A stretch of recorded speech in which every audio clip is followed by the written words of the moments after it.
Lucas, capítulo de número 23, versículos 39 em diante. Lucas, capítulo de número 23, versículo 39.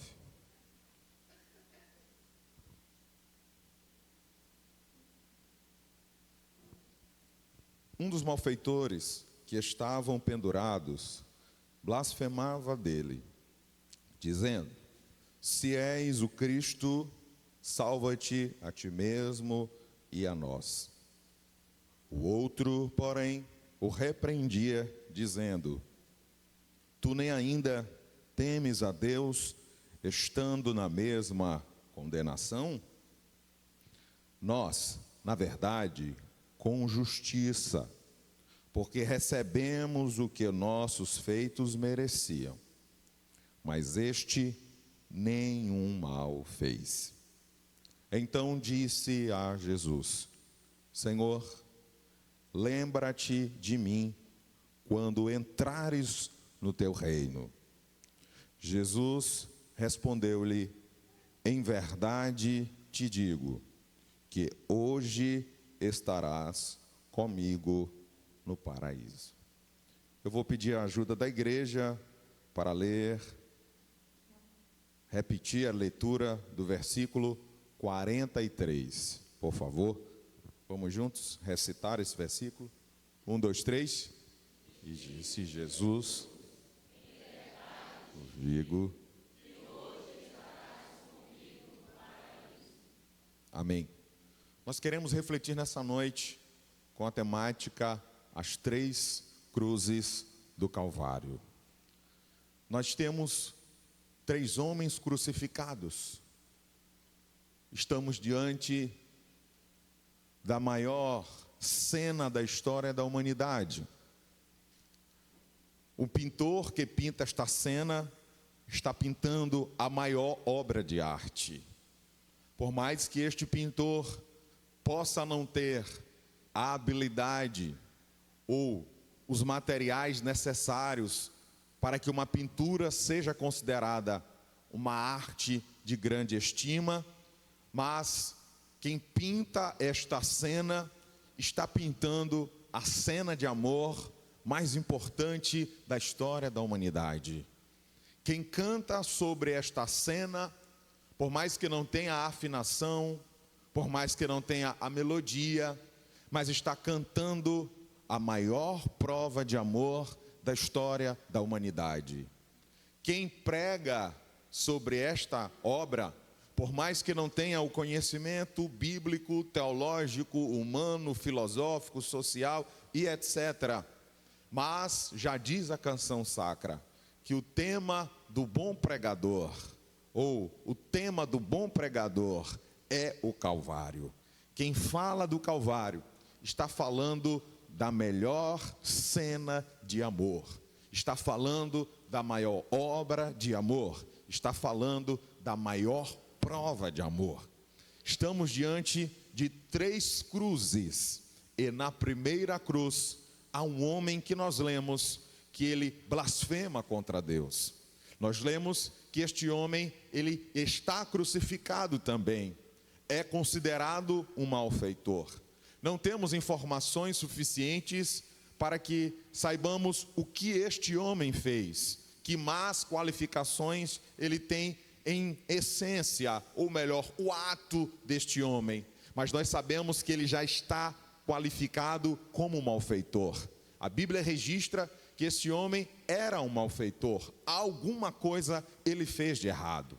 Mas o homem da primeira cruz do Gólgota representa uma sociedade que esquece a Deus. Nós lemos no versículo de número 39 que um desses malfeitores, e a Bíblia não diz se o da direita ou da esquerda, mas diz que um desses malfeitores resolve blasfemar contra Deus. Mas eu quero que você lembre comigo, este homem não é um soldado romano, este homem não é um centurião, este homem não é um líder religioso, este homem não é alguém que está em uma posição que pudesse dizer ele tem autoridade para fazer o que ele está fazendo, não. eu quero que você lembre comigo que este homem está crucificado. Este homem está morrendo. Este homem já foi julgado, já foi condenado à morte e ele está prestes a morrer. E o que esse homem prestes a morrer? O que ele quer para si? Quem ele busca para si? O que ele tem a dizer? Este homem representa uma sociedade que, mesmo estando à beira da morte, mesmo vendo que os seus dias estão findando, prefere escarnecer de Deus. O salmista, no Salmo de número 14, ele escreve: o homem nécio consulta e olha para o seu coração, e ele diz: não há Deus. E esse mesmo salmista diz que Deus olha do céu para os homens, para ver quem busca a Deus, quem se interessa para saber sobre Deus, quem se interessa para buscar a Deus, quem se interessa deixar a sua casa para vir até a casa de Deus, quem se interessa para na sua semana abrir a palavra de Deus, quem se interessa na sua semana para dobrar os seus joelhos para falar com Deus. Deus está dos altos céus consultando a terra para saber quem se interessa para conhecer mais dele, quem se interessa para se aproximar dele. Mas o que nós vemos neste homem é uma sociedade que prefere recusar a existência de Deus. Eu vou repetir para você: esse homem, ele não vai viver mais muito tempo. Esse homem não tem uma outra saída. Este homem não tem outra opção. E o que ele faz com a vida dele, ele a desperdiça. O que ele faz com a oportunidade, ele rejeita. O que é que ele diz? Diz a palavra de Deus, no versículo de número 39. Um dos malfeitores disse: se és o Cristo, salva-te a ti mesmo. Observe que ele está querendo colocar uma dúvida, tanto para aqueles que estão ao lado, como o outro malfeitor, como o próprio Cristo. Ele coloca uma dúvida, ele coloca uma condição.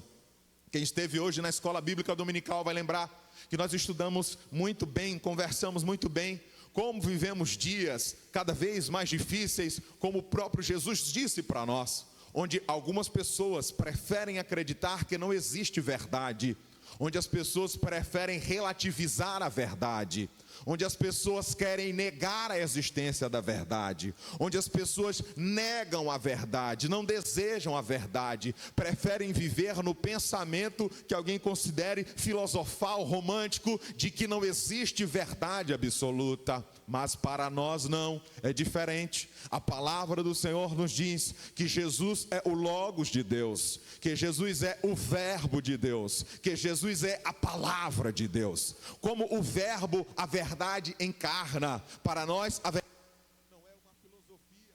Para nós, a verdade não é um pensamento.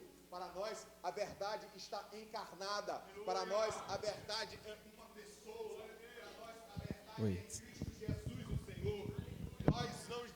Nós não estamos em crise com relação à verdade. Nós não estamos em escolas acadêmicas em busca da verdade.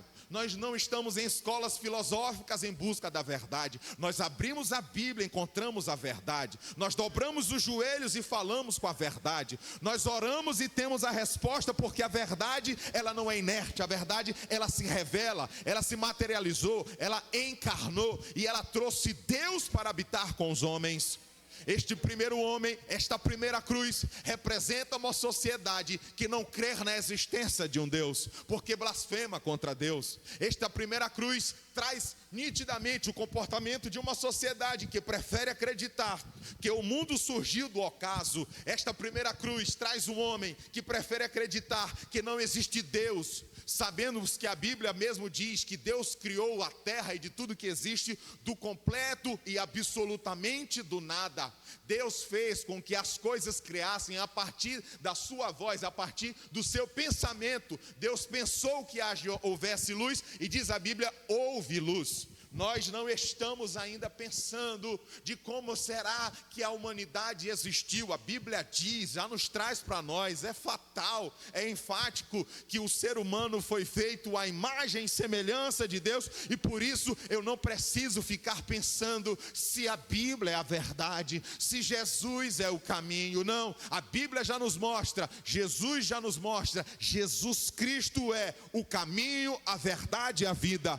Mas sempre existirá existirão pessoas que rejeitarão a verdade do Evangelho. Sempre existirão pessoas que rejeitarão a Bíblia Sagrada. Sempre existirão pessoas dizendo que a Bíblia tem influência humana. Não, a Bíblia não tem influência humana. A Bíblia tem influência espiritual. O Espírito Santo de Deus inspirou a Bíblia Sagrada, mas é óbvio que tinha que ter a parte humana nisso. Alguém tinha que escrever isso, alguém tinha que fazer parte dessa história, e aí é que o homem entra para fazer esses registros. Mas o que nós vemos de Gênesis a Apocalipse é que as verdades do Evangelho, as verdades bíblicas, elas não entram em confronto, elas estão em harmonia. Isso mostra para nós de que a Bíblia é a verdade. E este homem prefere colocar um si, prefere colocar uma dúvida na cabeça das pessoas, prefere perguntar se tu és o Filho de Deus, sinal de que ele não estava crendo que Jesus era o Filho de Deus. E o que eu vejo em nossos dias, muitas pessoas estão abandonando a sua fé em Cristo, porque alguém está lançando dúvidas no seu coração. Muitas pessoas estão abandonando a sua fé em Jesus, porque alguém está colocando filosofias para lançar dúvidas se de fato Jesus Cristo é o caminho, mostrando que existem outros campos filosofais e românticos e bonitos. Mas meu irmão, alguém pode fazer uso do seu livre-arbítrio como quiser, mas eu fico com a palavra de Deus quando me mostra que há um caminho, e o caminho é Jesus Cristo de Nazaré. Se alguém está com dúvida, pensando, refletindo, meu irmão, não, eu não vou ficar com dúvida, não vou pensar, não vou perguntar, Senhor, se tu és o Cristo, o Filho de Deus. Eu não estou representado no homem da primeira cruz, porque o homem da primeira cruz resolve não acreditar em Jesus. Eu já tive a oportunidade, irmãos, de estar em hospitais, orando por pessoas em estado terminal. Eu nunca vou esquecer o dia que eu fui chamado às pressas: pastor, o senhor precisa orar pelo meu pai. Foi na cidade, em uma outra cidade, e eu saí apressadamente para orar pelo pai dessa irmã. Essa irmã estava chorosa, o seu pai estava em um estado terminal de um CA de próstata. Eu entrei no hospital, entrei na parte da UTI, ele ainda estava lúcido, e eu conversei com ele, falei para ele sobre a necessidade dele entregar a vida dele para Jesus, falei para ele que ele tinha a necessidade de confessar os pecados dele, como eu, quem estava pregando, já tinha o feito. Mas pasme você, o homem que estava para morrer dentro de alguns instantes, quando eu perguntei se ele gostaria de entregar a vida dele a Jesus, ele disse que ele não queria. E eu fiquei extasiado, sem acreditar no que eu estava vendo. Um homem que estava morrendo, ele não tinha mais nenhuma outra chance. Os médicos já haviam despachado, já haviam algumas semanas, mas ele ainda estava resistindo. Deus deu a ele uma outra oportunidade. E o que é que esse homem fez com a oportunidade que Deus deu a ele? Ele rejeitou a oportunidade. Ele disse: eu não quero, eu não preciso de Jesus. É óbvio que ele está falando enquanto está nesta terra baixa aqui. Porque toda pessoa que resolve caminhar em uma vida sem Cristo vai descobrir que no final desse caminho há um abismo, e esse abismo causa uma separação eterna entre o homem e Deus. O homem da primeira cruz tem consciência de que é pecador, ou melhor, nem se importa se alguém diga que existe Bíblia para mostrar que existe Deus, para mostrar que existe uma lei, para mostrar que existe algo para obedecer. Ele prefere dizer que a Bíblia não existe, porque se a Bíblia não existe, Deus não existe. E se Deus não existe, a Bíblia não existe. E se a Bíblia não existe, não existirão regras para obedecer. Este homem da primeira cruz é um homem que quer morrer sem Deus, mas toda pessoa pode viver a vida que quiser sem Deus, mas a parte terrível não é viver sem Deus, é morrer sem Deus. O homem da primeira cruz quer viver sem Deus, e pior, quer morrer sem Deus. Representa sim pessoas que se deixam influenciar por outras. Pastor, o que é que o senhor está falando? Se você abrir a palavra de Deus, ou se apenas ouvir, no capítulo ainda de número 23, nos versículos anteriores, você vai ver que está escrito no versículo de número 35, o povo estava olhando, era um verdadeiro espetáculo, e também os príncipes zombavam dele, dizendo, quem estava zombando? Os príncipes. Observe que há uma hierarquia aqui, e os príncipes zombavam dizendo, aos outros salvou, salva-se a si mesmo, se este é o Cristo, o escolhido de Deus. Observe que a hierarquia agora vai diminuir. No versículo de número 36, também os soldados escarneciam. Primeiro os príncipes escarneceram, agora os soldados escarneceram. E como os soldados estavam escarnecendo, e eles diziam, Os soldados escarneciam dele, versículo 36, chegando-se a ele, apresentando-lhe vinagre, e eles diziam: se és o rei dos judeus, salva-te a ti mesmo. E aquele homem moribundo, morrendo na cruz,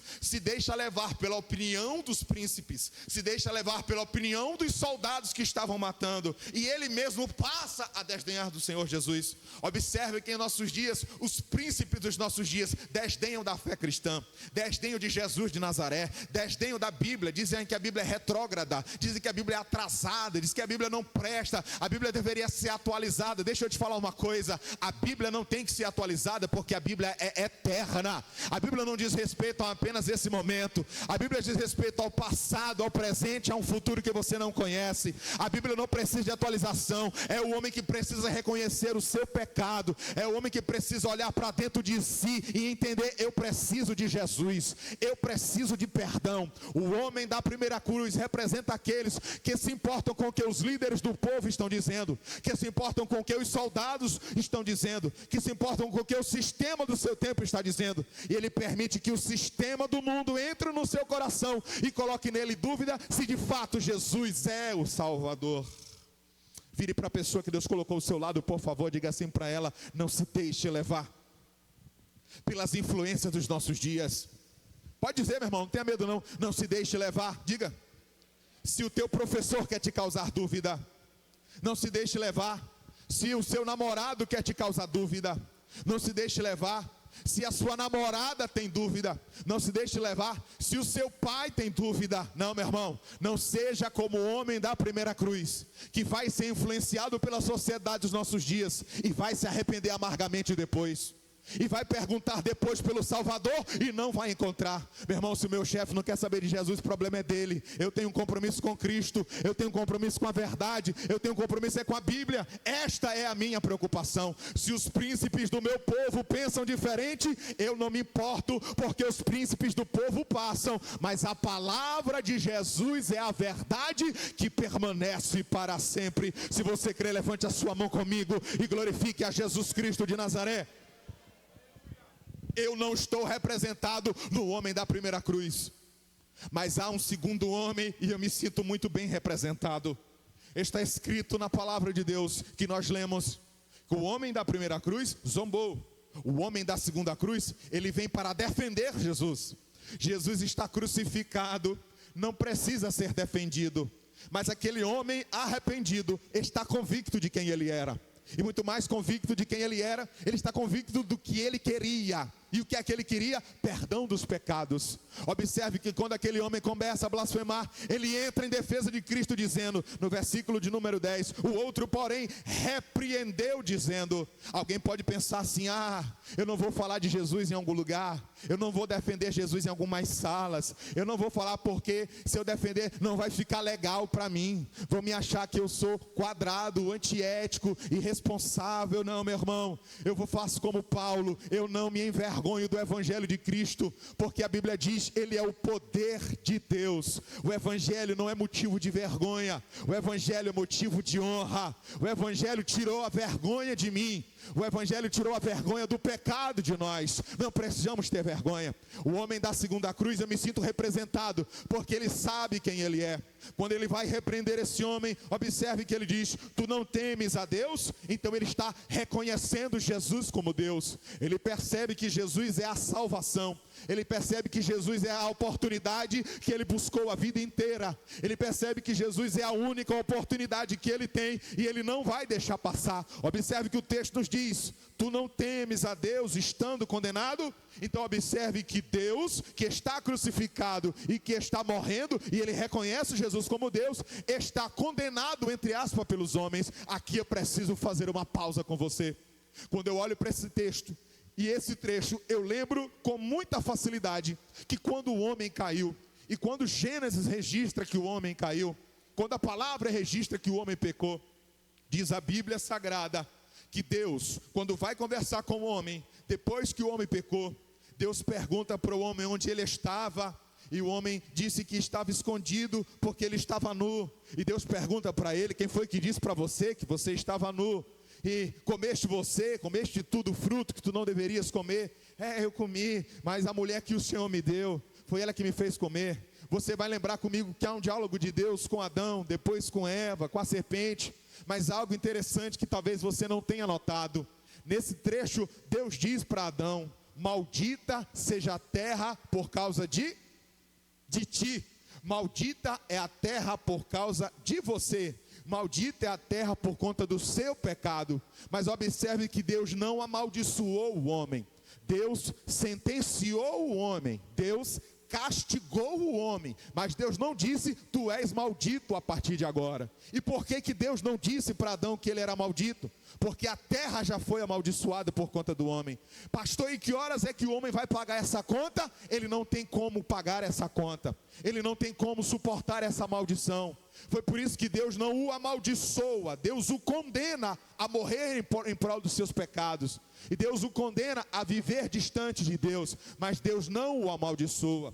Esse homem percebe que ele precisa de perdão. Esse homem da segunda cruz percebe que ele precisa de salvação.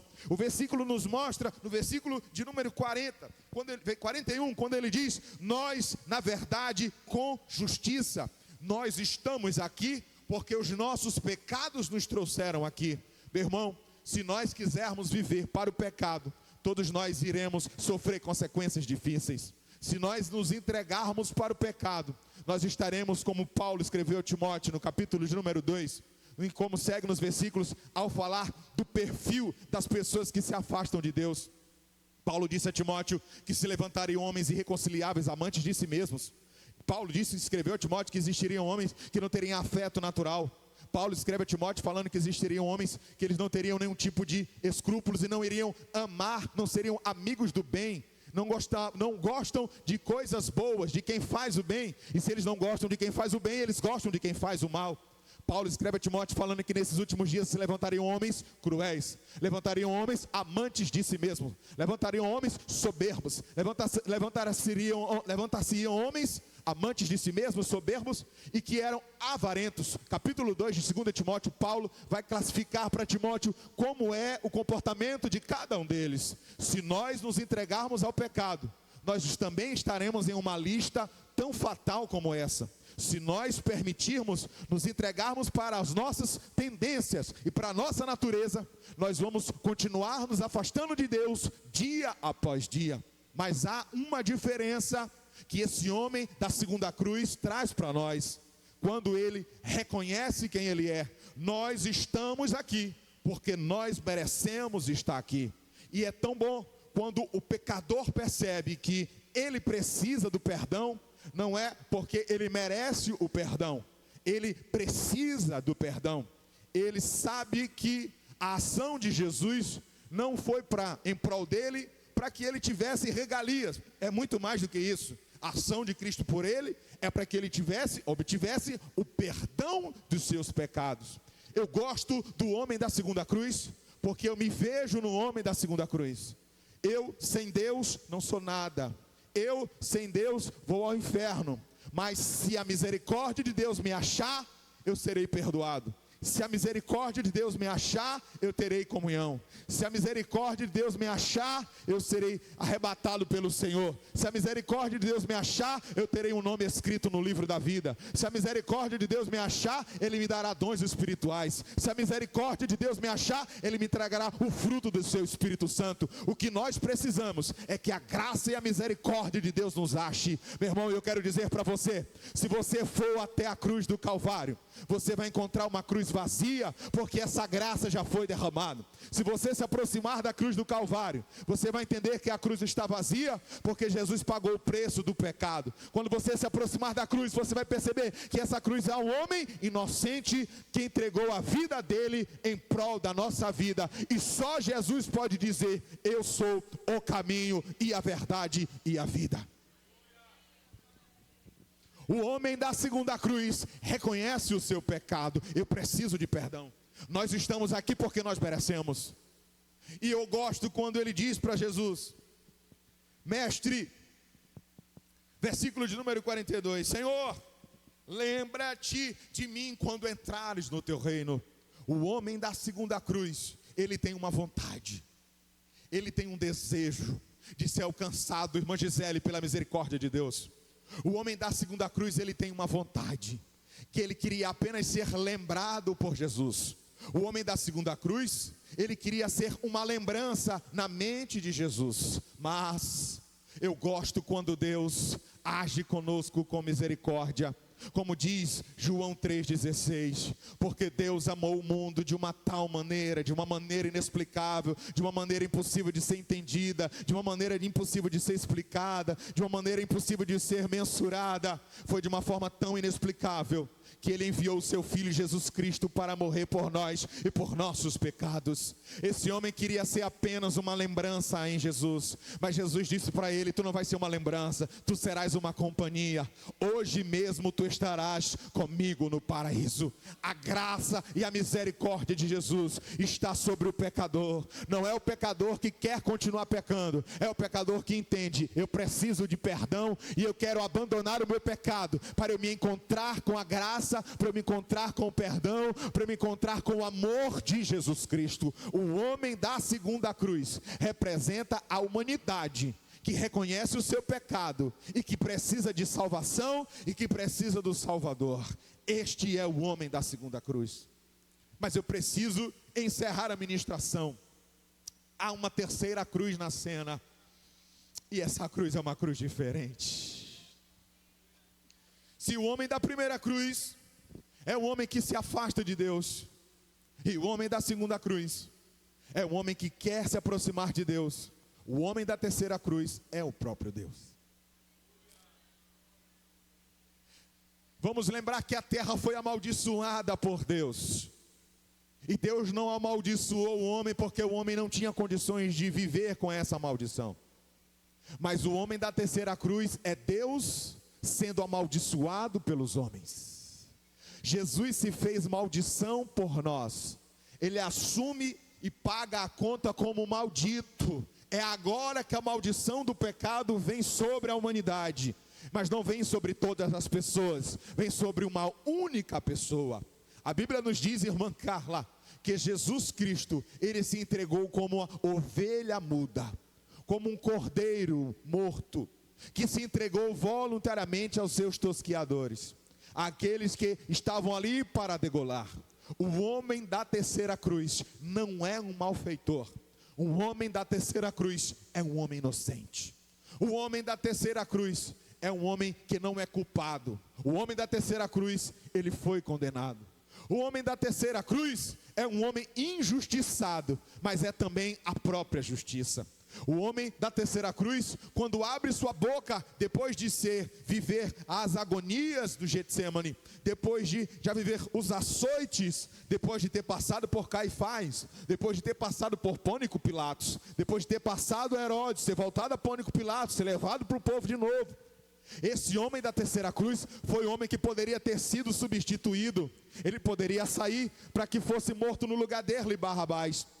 E a Bíblia nos diz que o povo não quis que ele fosse substituído, mas quando Jesus morre na cruz, ele já está nos substituindo. Seria o substituto do substituto, mas não.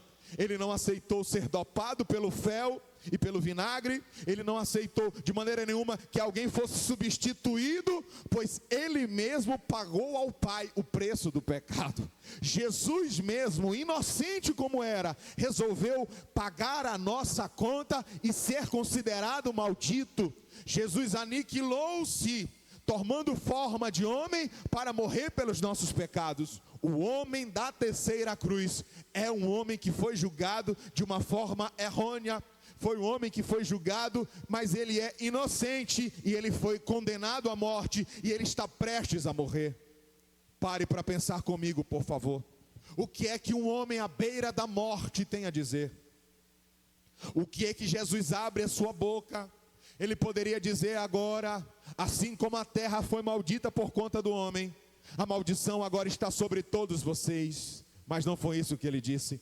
Quando ele abre a sua boca, ele não abre para subjugar, ele não abre para se vingar, porque esse homem da terceira cruz poderia abrir a sua boca para vingar-se daqueles que estavam matando ou julgando erroneamente.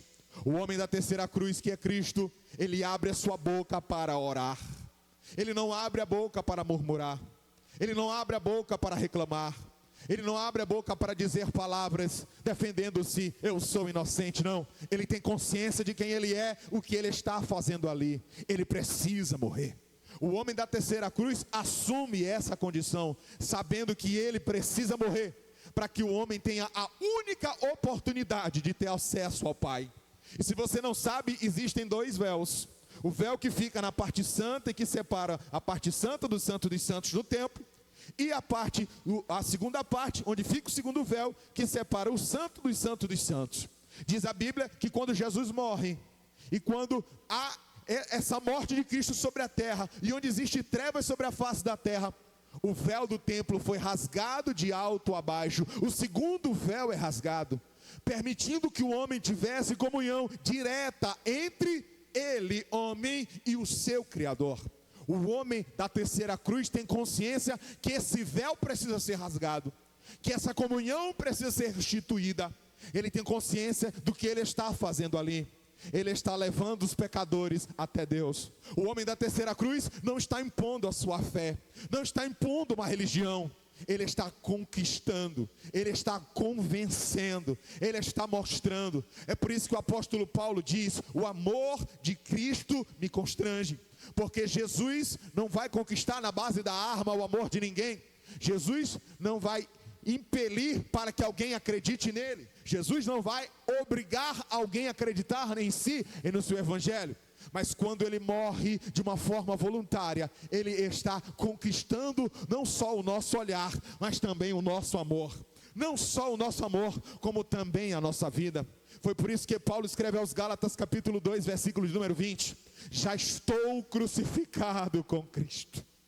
Agora não vivo mais eu, Cristo vive em mim. E a vida que eu vivo agora na carne, eu vivo na fé no Filho de Deus, que me amou e se entregou voluntariamente por mim. O homem da terceira cruz não odeia, ele ama verdadeiramente, mas ele não ama como discurso, ele não ama como filosofia, ele ama como ação. Ele se entrega e ele ora dizendo: Pai. A comunhão entre ele e o Pai é tão grande, que ao abrir a sua boca na cruz, ele não abre para xingar Deus, ele não abre para chamar Deus de Deus à distância, ele chama Deus de Pai. Sabe por quê?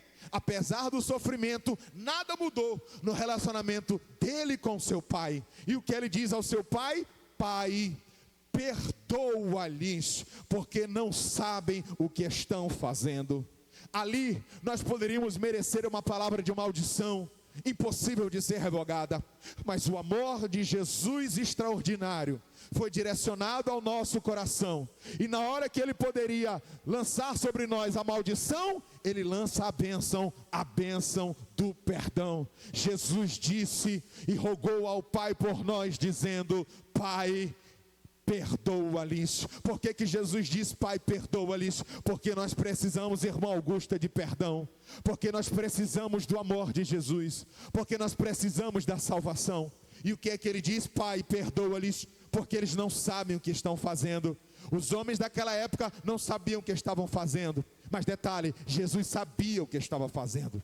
Jesus não estava enganado, Jesus não estava forçado, ele estava voluntariamente se entregando. Porque o homem da terceira cruz não é um homem qualquer. O homem da terceira cruz é um cordeiro que está derramando o seu sangue para dar o perdão àquele que vai até a sua presença. Você sabe por que Jesus tem perdão para oferecer a nós? Porque ele pagou o preço do pecado, pois ele é que é o dono dessa conta. Foi pois ele que rasgou a cédula, como disse Paulo, ele quitou a dívida. Nós podemos receber o perdão dos pecados, e Jesus pode oferecer, porque ele pagou a dívida do pecado. Aleluia. O homem da terceira cruz mudou a história da humanidade. Ele não vem fundar uma religião, um cristianismo, não.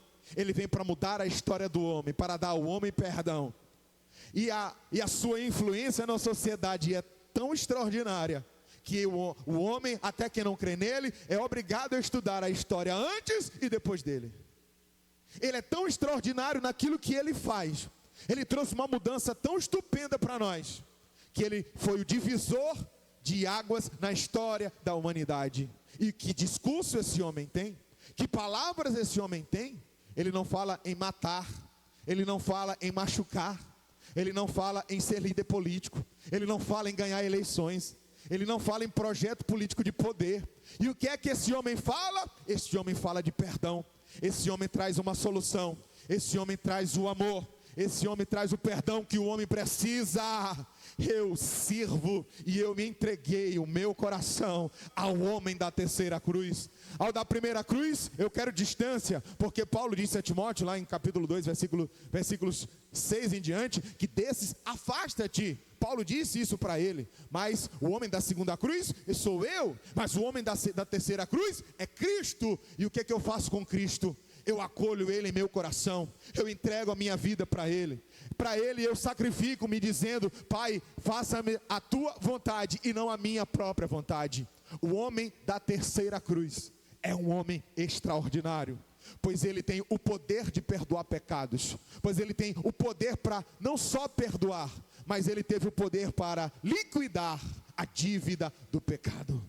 Deus colocou uma pessoa do seu lado. Com todo respeito, diga assim para ela: a sua dívida do pecado foi paga por Jesus na cruz. Diga assim para essa pessoa: você não está no SPC espiritual. E a única coisa que você precisa é reconhecer que você precisa de salvação. É que você precisa do Salvador. É que você precisa aceitar o homem da terceira cruz. Quem já entregou a sua vida a Ele? Quem já entregou a sua vida a Ele? Quem já entregou a sua vida a Ele? A cruz era para mim, era para você, a cruz era para nós, mas Ele se entregou por nós.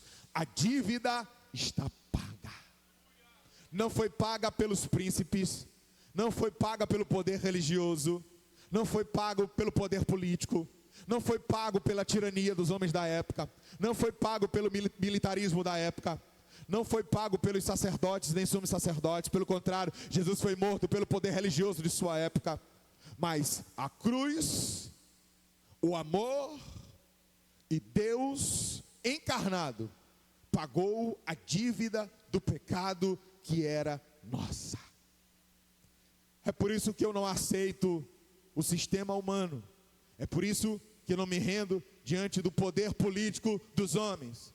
Eu me rendo diante do poder da cruz de Cristo. Eu me rendo diante do poder do Salvador. Eu me rendo diante do poder do Nazareno, que entregou-se na cruz do Calvário por nós. Fique de pé, por favor.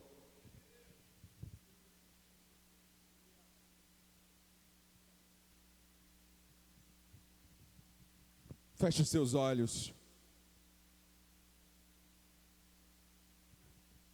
Aleluia. Glória a Deus.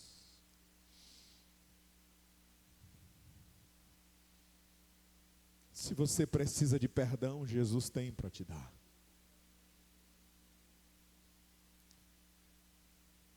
Se você precisa de misericórdia, Ele tem para te oferecer.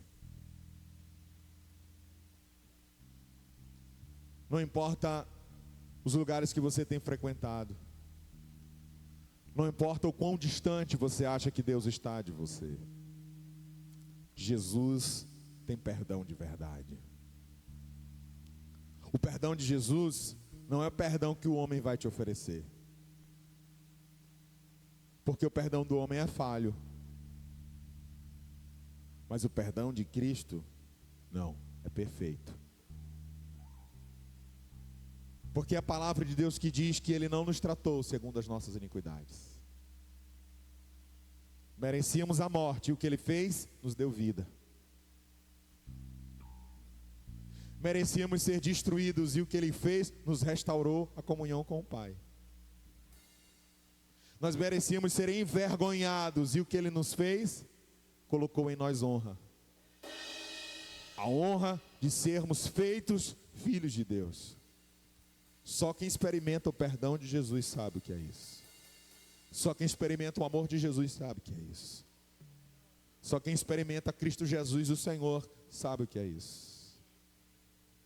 Antes de nós orarmos por todos nós, Eu gostaria de perguntar se alguém nessa noite deseja entregar a sua vida ao homem da terceira cruz.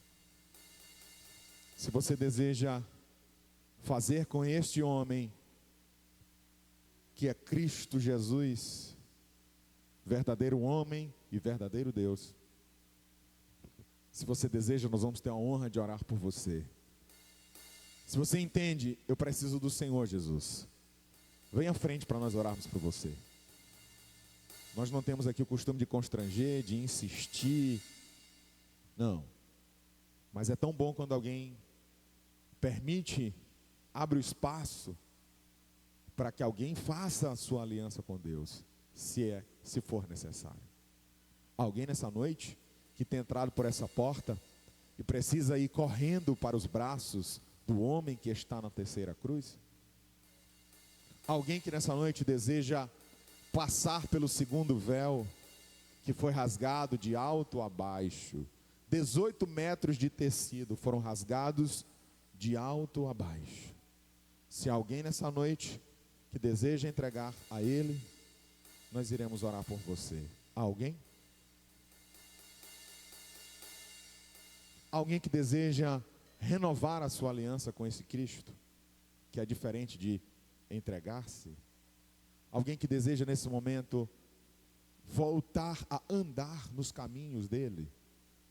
Alguém que deseja voltar para os braços da verdade absoluta e não relativa? Alguém nesse momento que deseja voltar correndo para os braços daquele que ama de verdade, bem diferente do que um trago de cigarro ou algo semelhante? A verdadeira vida, ela não está naquilo que o mundo tem para oferecer, mas ela está naquele que morreu pelo mundo, por aquele que morreu pelas pessoas. Se você deseja renovar a sua aliança com Cristo, nós vamos orar por você. Não há? Vamos orar por toda a igreja agora. Senhor, aqui estamos como homens e mulheres alcançados pelo Teu Filho Jesus, o homem da terceira cruz. E nós entendemos a necessidade que existe em nós, de buscar e de se aproximar do Senhor. E dentro dessa necessidade, nós nos arrependemos e confessamos os pecados. E dentro de alguns instantes estaremos cercando a Tua mesa. Dentro de alguns instantes estaremos lançando mão do pão e do vinho, obedecendo a ordem que o Teu Filho Jesus entregou a nós. Que o façamos debaixo da comunhão do Senhor, por Sua imensa misericórdia e amor. Sê conosco, Pai, em nome de Jesus. Amém?